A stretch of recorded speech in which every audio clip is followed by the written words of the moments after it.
அறிவாற்றல், அன்பு, அறிவு, ஆற்றல் ஆகிய குணங்களை ஒருங்கே பெற்ற ஒரே தலைவர் நம்முடைய இதய தெய்வம் புரட்சி தலைவி மாண்புமிகு அம்மா அவர்கள் தான்.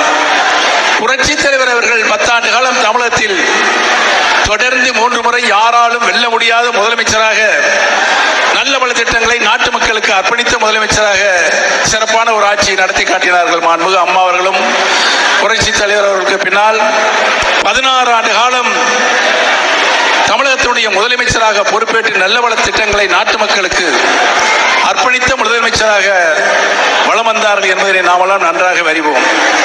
புரட்சி தலைவர் எம்ஜிஆர் அவர்கள் மறைகின்ற நேரத்தில் 16 லட்சம் உறுப்பினர் கொண்ட நம்முடைய இயக்கத்தை மாண்புமிகு அம்மா அவர்கள் கழகத்தினுடைய பொதுச் செயலராக பொறுப்பேற்று 30 ஆண்டு காலம் கழகத்தினுடைய பொதுச் செயலராக பொறுப்பேற்று நம்முடைய இயக்கத்திற்கு வந்த வேதனைகள், சோதனைகள், இந்த இயக்கத்தை எப்படியாவது அழித்துவிடும் என்ற திமுகவும் அதன் கூட்டாளி கட்சிகளும் சேர்ந்து செய்த சதிவேலைகள், மாண்புமிகு அம்மா அவர்கள் மீது போடப்பட்ட பொய் வழக்குகள், இவற்றையெல்லாம் எதிர்கொண்டு மாண்புமிகு அம்மா அவர்கள் இந்த இயக்கத்திற்கு காவல் தெய்வமாக நின்று நம்முடைய இயக்கத்தை இன்றைக்கு 1.5 கோடிக்கு மேற்பட்ட தூய தொண்டர்களை கொண்ட மாபெரும் இயக்கமாக எந்த கொம்பாதி குமனாலும் வந்தாலும் அசைக்க முடியாத ஏகக்கோட்டையாக மாண்புமிகு அம்மா அவர்கள் உருவாக்கி தந்திருக்கிறார்கள். இந்த இயக்கத்தில் சாதாரண தொண்டனாக இருப்பதே நமக்கெல்லாம் மிகப்பெரிய பெருமை என்ற நிலையை மாண்புமிகு அம்மா அவர்கள் உருவாக்கி தந்திருக்கிறார்கள். புரட்சி தலைவர் எம்ஜிஆர் 1972 அனைத்து இந்திய அண்ணா முன்னேற்ற கழகம் என்ற இந்த மாபெரும் இயக்கத்தை தோற்றுவித்த போது இந்த இயக்கம் நல்ல பாதையில் வெற்றிகரமாக பயணிக்க வேண்டும் என்ற நல்ல எண்ணத்தோடு கழகத்தில் பல்வேறு சட்ட விதிகளை வகுத்து அதை தன்னுடைய காலம் வரை புரட்சி தலைவர் அவர்கள் அதை நிறைவேற்றி வந்தார்கள். மாண்புமிகு அம்மா அவர்களும் கழகத்தினுடைய சட்ட விதிகளை, புரட்சி தலைவர் இயற்றி தந்த சட்ட விதிகளை காப்பாற்றி மாண்புமிகு அம்மா அவர்களும் தன்னுடைய காலம் வரை நிறைவேற்றினார்கள் என்பதுதான் வரலாறு. கழகத்தில் பல்வேறு சட்ட விதிகள் இருக்கிறது. அந்த சட்ட விதிகள் எல்லாம் காலத்திற்கு தகுந்தபடி மாறுதலோ திருத்தமோ செய்து கொள்ளலாம் என்று வழிவகையும் புரட்சி தலைவர்கள் ஏற்படுத்தினார்கள். ஆனால் ஒரே ஒரு விதியை மட்டும் புரட்சி தலைவர் எம்ஜிஆர் அவர்கள் அந்த விதியை மாற்றவோ திருத்தம் செய்யவோ ரத்து செய்யவோ கூடாது என்று அந்த சட்ட விதியில் சேர்த்திருந்தார்கள். அந்த விதி என்ன விதி என்று சொன்னால், தலைமை கழகத்தினுடைய அனைத்து இந்திய அண்ணா நம்முடைய இயக்கத்தினுடைய தலைமை பொறுப்பு இருக்கு. அதாவது கழகத்தினுடைய பொதுச் செயலாளர் பதவிக்கு வருகின்றவர்கள், போட்டியிடுகின்றவர்கள் தேர்தல் முறையில் நம்முடைய அடிப்படை உறுப்பினர்கள் இருக்கின்றார்களே தொண்டர்கள் தேர்தல் மூலமாக தேர்வு செய்யப்பட வேண்டும் என்ற விதியை வகுத்திருந்தார்கள். அந்த விதியை மட்டும் திருத்தம் செய்யவோ மாறுதல் செய்யக்கொள்ளவோ அல்லது ரத்து செய்யவே கூடாது என்று அந்த சட்ட விதியில் இணைத்திருந்தார்கள். அது புரட்சி தலைவர் எம்ஜிஆர் அவர்கள் தொண்டர்களாகிய உங்களுக்கு புரட்சி தலைவர் தந்த ஒரு மிகப்பெரிய மரியாதை எந்த இயக்கத்திலும் இல்லை. இந்தியாவில், தமிழ்நாட்டில், இந்தியாவில் பல்வேறு அரசியல் கட்சிகள் இருக்கிறது. ஆனால் ஒரு தொண்டனுக்கு, கட்சியினுடைய உறுப்பினருக்கு அவன் தலைமை பொறுப்பில் ஏற்று தலைமை பொறுப்புக்கு வருகின்றவர்களுக்கு வாக்களிக்கும் உரிமையை யார் தந்தார்கள்? நல்லா சொல்லுங்க, யார் தந்தார்கள்? புரட்சி தலைவர் எம்ஜிஆர் அவர்கள் ஒருவர் தான் இந்த உலகத்திலேயே அடிப்படை உறுப்பினர்களுக்கு தலைமை பொறுப்பு பொதுச் செயலாளர் என்ற பதவியை தேர்ந்தெடுக்கின்ற உரிமையை தந்தார் என்பதுதான் வரலாறு. அந்த விதியை யாராலும் மாற்றக்கூடாது என்ற திருத்தமும் கொண்டு வந்தார். ஆனால் இன்றைக்கு அந்த விதியை காலிலே போட்டு மிதித்திருப்பவர் யார்? சத்தம் போட்டு சொல்லுங்க. பக்கத்திலே சேலம் இருக்கு, காதுல நல்லா கேட்கட்டேன்.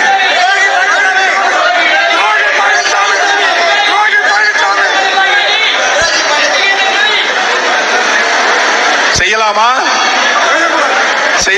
சாதாரண உறுப்பினர் கூட பொதுச் செயலாளர் பதவிக்கு போட்டியிடலாம் என்ற நிலை இருந்தது. ஆனால் இன்னைக்கு என்ன அது திருத்திருக்காங்க தெரியுமா? போட்டியிடுகிறவர்கள் 10 மாவட்ட செயலாளர் முன்மொழிய வேண்டுமா, 10 மாவட்ட செயலாளர் வழிமொழிய வேண்டுமா, 5 பேர் தலைமை கழகத்துடைய நிர்வாகிகளாக இருக்க வேண்டுமாம் அந்த போட்டியிடுவர். சாதாரண உறுப்பினர் கூட போட்டியிடலாம் என்ற நிலையை மாற்றி தலைமை கழகத்தில் 5 வருடம் பதவியில் இருக்க வேண்டும் என்று யார் முடியும்? யார் போட்டியிட முடியும்? தங்கமணி, வேலுமணி, நம்ம CV சண்முகம், இங்க இருந்தாரு ஒரு MLA,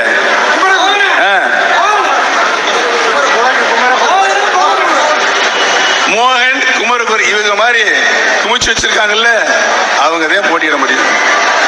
சாதாரண தொண்டன் கூட கழகத்தினுடைய பொதுச் செயலாளருக்கு வர முடியும் என்ற விதியை மாற்றி இருக்கின்ற திரு எடப்பாடி பழனிசாமிக்கு நாம் தக்கம் பாடம் புகட்ட வேண்டுமா வேண்டாமா?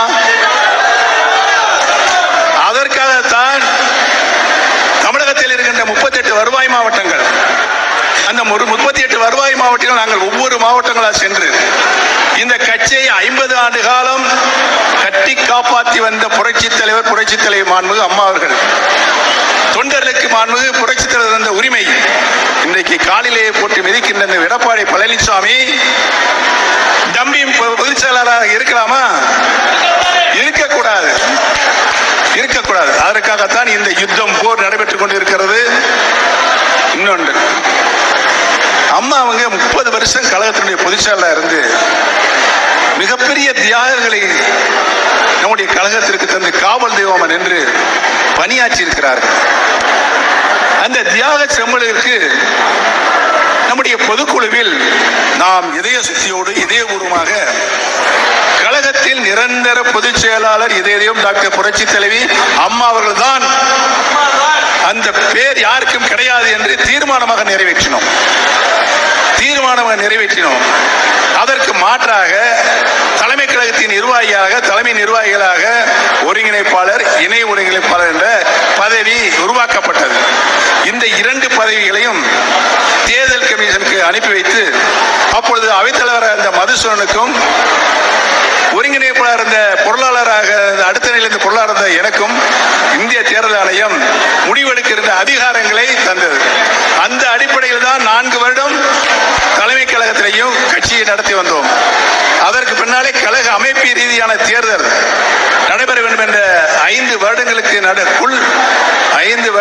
ஒரு முறை நடைபெறும் என்ற சட்ட விதி இருப்பதனால் தேர்தல் நடைபெற்றது. ஒருங்கிணைப்பாளருக்கும் இணை ஒருங்கிணைப்பாளருக்கும் தேர்தல் நடைபெற்றது. கழகத்தினுடைய பொதுச் செயலாளர் எப்படி தேர்ந்தெடுத்தோமோ அடிப்படை உறுப்பினர்களால் அவர்கள் மூலமாகவே தேர்தல் அறிவிக்கப்பட்டு அவர்கள் தேர்தல் நடத்தப்பட்டு ஒருங்கிணைப்பாளராக நானும், இணை ஒருங்கிணைப்பாளராக பழனிசாமியும் தேர்வானோம். என்ன வந்தது இடையில 2 மாசத்துக்குள்ள? 2 மாசம் என்ன, ஒற்றை தலைமை என்ற ஒரு புதிய அத்தியாயத்தை சர்வாதிகாரத்தின் அடிப்படையில் பழனிசாமி கொண்டு வந்தார். இதைத்தான் நாங்கள் எதிர்த்தோம். அவர் தன்னுடைய கைக்கூலிகள் எல்லாம் இதை கொடுத்து, எதை கொடுத்து, நல்ல சத்தம் போட்டு சொல்லுங்க, ஒவ்வொரு மாவட்ட செயலாளருக்கும் பணத்தை கொடுத்து, அதுக்கு புரோக்கர் யாரு? குமரகுருதையும் புரோக்கர். இப்படி பொய்யான தன்னிடம் இருக்கின்ற பணபலத்தின் கொண்டு யாருமே ஏற்றுக்கொள்ள முடியாத, தொண்டர்கள் ஏற்றுக்கொள்ள முடியாத ஒரு பதவியை நாம் நிரந்தர பொதுச் செயலாளர் மாண்புமிகு அம்மாவுதான் என்று சொல்லி நாம் எல்லாம் சந்தோஷப்பட்ட நிலையில் நான் தான் பொதுச் செயலாளர் என்று அவர் பதவிக்கு வந்து விட்டார். இதை எதிர்த்துதான் இன்றைக்கு நடைபெற்றுக் கொண்டிருக்கின்ற போர், தர்ம யுத்தம். பல கட்சிகளோடு கூட்டணி அமைத்து போட்டியிடுகின்ற ஒரு நல்ல சூழல் உருவாகி இருக்கிறது. அந்த நல்ல சூழல் உருவாகி இருக்கின்ற பொழுது நீங்கள் மீட்டெடுக்கும் குழுவாக இருக்கிறீர்கள், உங்களுடைய கட்டமைப்பு எப்படி இருக்கிறது என்று அவர்கள் கேட்கின்ற நிலை வரும். நம்முடைய கட்டமைப்பிற்காக 88 கட்சி மாவட்டமாக பிரிக்கப்பட்டு மாவட்ட கழகத்தினுடைய செயலாளர் நியமிக்கப்பட்டு அவர்களும் தங்களுக்கு கீழே கட்சியில் எவ்வாறு கட்டமைப்பு இருந்ததோ அதே போல பல்வேறு நிலைகளில் மாவட்ட கழகம், ஒன்றிய கழகம், நகர் கழகம், பேரூர் கழகம், ஊராட்சி கழகங்கள், கிளைக்கழகங்கள் என்ற நிலையில் அமைப்புகளை உருவாக்கி செயலாளர்களை, நிர்வாகிகளை நியமித்து கொடுத்திருக்கிறார்கள். 60% பேர் நிலை கொடுத்திருக்கிறார்கள். 40% தர வேண்டியிருக்கிறது. நம்முடைய அருமை சகோதரர்கள் மாவட்ட கழகத்தினுடைய செயலாளர்கள் வேங்கியனிடமும் பாஸ்கரிடம் நாங்கள் சொல்லியிருக்கிறோம். மீதம் இருக்கின்ற நிரப்பப்படாத காலியிடங்களை இன்னும் 20 தினங்களுக்குள் நிரப்பி தர வேண்டும் என்று சொல்லியிருக்கிறோம். அவர்களும் உறுதியாக சத்தியம் செய்து கொடுக்கிறார்கள், உறுதியாக நாங்கள் நிரப்பி தருகிறோம் என்று.